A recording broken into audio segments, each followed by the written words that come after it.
ఏదైనా కొంచెం కష్టం వస్తే, ఏదైనా కొంచెం బాధ వస్తే, మొదటిగా దేవుణ్ణి నిందిస్తావు, రెండోదిగా నీ చుట్టూ ఉన్న వారి మీద నోరు పడేసుకుంటావు. సహజంగా మనిషికి ఉండే తత్వం ఇది. యోబు నా బిడ్డలను పోగొట్టుకున్నాడు, ఆస్తిని పోగొట్టుకున్నాడు, అంతస్తును పోగొట్టుకున్నాడు, ఆరోగ్యాన్ని పోగొట్టుకున్నాడు, అన్నీ పోగొట్టుకున్నాడు, అందరినీ పోగొట్టుకున్నాడు, అనాథగా మిగిలిపోయాడు, బూడిదలో కూర్చున్నాడు. భార్య వచ్చి అంటుంది, చస్తే బెటర్ నువ్వు.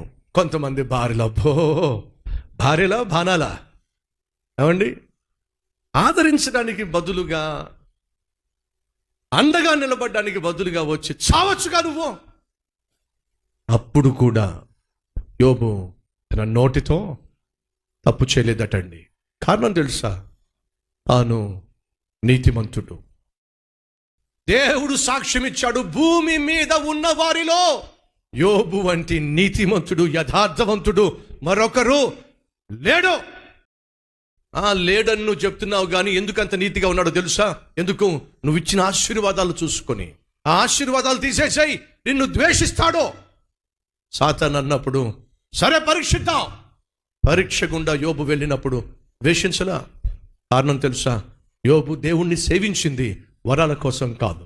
యోబు దేవునికి భక్తునిగా జీవించింది దేవుడిచ్చిన ఆశీర్వాదాలను బట్టి కాదు.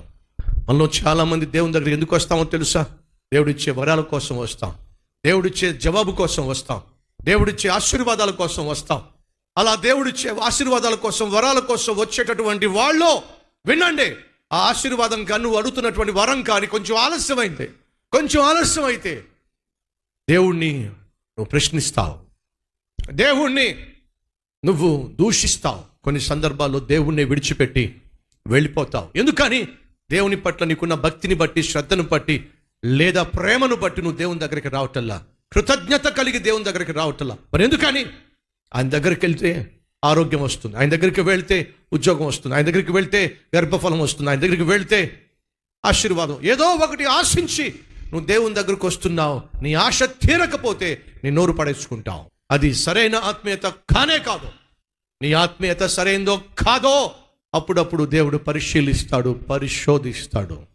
ఆ పరీక్షలో నువ్వు ఫెయిల్ అయినట్లయితే నువ్వు నిరూపిస్తున్నావు. ఏమని తెలుసా? నువ్వు దేవుని దగ్గరకు వరాల కోసమే వస్తున్నావు తప్ప వరాలు ఇచ్చే దేవుని కోసం కాదు నిరూపిస్తున్నావు. వినండి.